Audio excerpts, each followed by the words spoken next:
जेकबाबाद ठुल रोड ते मुबारकपुर वटि तेज़ रफ़्तार वेगन ऐं मोटरसाइकिल विच में आम्हूं साम्हूं ख़ौफ़नाक टक्कर सबबि मोटरसाइकिल सवार हिकु नौजवान मौके ते फोत थी वियो। ॿ नौजवान सख़्त ज़ख़्मी आहिनि। इन हवाले सां वधीक तफ़सील ॾियण लाइ असां सां लाइन ते मौजूद आहे जेकबाबाद मां CN न्यूज़ जो रिपोर्टर जमील गुल थहीम। जी जमील, छा तफ़सील आहिनि?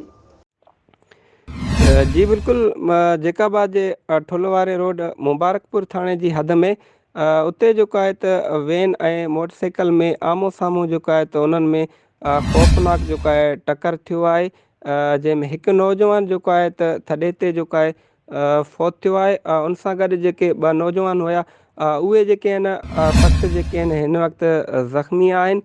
फौत थी वियल जेको नौजवान आहे मुदसर शर जेको आहे त ॿुधायो पियो वञे जेके ज़ख़्मी थियल जेके ॿ नौजवान आहिनि उन में गॾु जेको आहे त वहीद जेको आहे शर ऐं उन सां गॾु रेहान भुट्टो जेको आहे त शामिलु आहे। जेके ज़ख़्मी थियल आहिनि उन्हनि खे जेको आहे सखर जेको आहे उन्हनि खे पुलिस रवानो करायो आहे।